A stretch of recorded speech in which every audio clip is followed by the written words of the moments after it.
Hello, it's Ahmat again. It's like I'm spitting bars. This is log 18. Last night was fun with some friends, watching the football, shisha. I'm not really a big fan of shisha, to be honest. I don't really like that shit. But as you can see yesterday, I had loads of things I wanted to say, but I was just trying to get it all out whilst watching the football. Um, I got to say as well, for the football, I actually wasn't really supporting England, in the sense of not the team themselves, but I feel like the fans. For me, the fans ruined it, of course, because of racism. But in the sense of like what happened in the Euros before when we lost against Italy, and then stuff happens before with other black footballers just getting racially attacked. And someone said something quite nice. Well, not nice. Someone said, I can't think of the word right now, but they were saying England's one goal away from England's one goal away from racism. And it was just like, that actually is very true. It's so true. Like, one mistake England makes if they lose the semi-finals or if they lost last night, like, a lot of the hatred's going to go towards the black, what's it called, players. And that's why I was like, I don't want them to win because they don't deserve it. The fans don't deserve it. And it's not all fans. But I feel like there's the majority of them.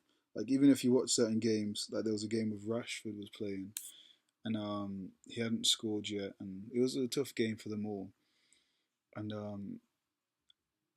what was it called?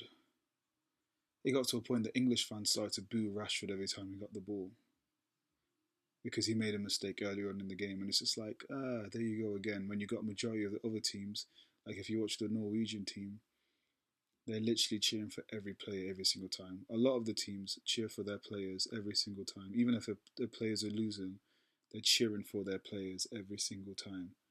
They're giving them the hope, the morale is up. They're not like booing them or like frigging shouting at them or cursing at them. It's such a weird thing. And I feel like that's why I was like, you know what, they don't deserve it. Like you don't deserve these absolutely talented, right, young adults, right? Young black adults who've given their whole life to do this football, and then they finally get to go in the England squad, and then now they're in the World Cup and have gotten so far.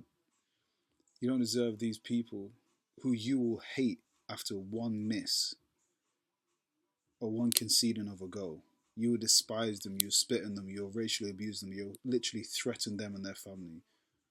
Right? But now that everything's going well, it's just like, yeah, these are my guys. And I think you know what it is, the whole thing with England right now with immigration. Everything's been blamed on immigration, immigrants this and immigrant that.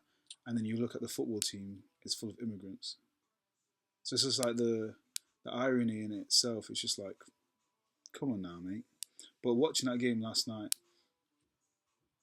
they played fantastic as a unity, and you can see they were putting their heart in the game. But what I realized after when I was watching, I was like, oh, this is something that can heal hatred if England won, because it's the whole thing of like, there's white players in the squad as well, of course. There's the thing of like these bunch of immigrants who are the English football team won you the World Cup. And then it's just the controversy, the contrast with what's happening in England with the whole immigration.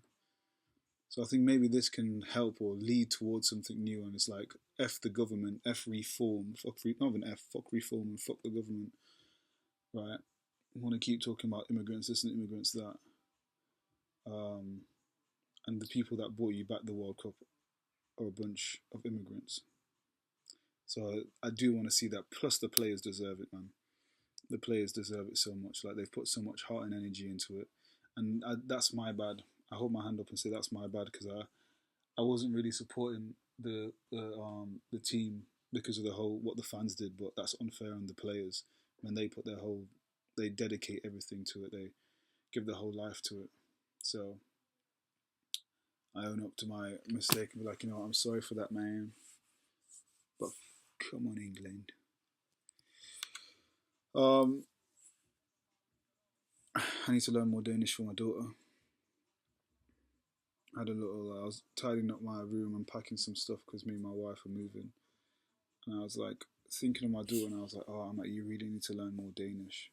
Like, you need to really sit down. And I want to sit down in these logs and learn Danish, even if it is frigging 10 minutes of me learning Danish.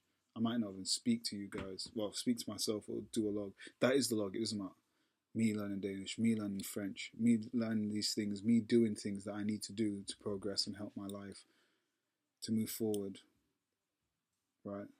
So I need to do that.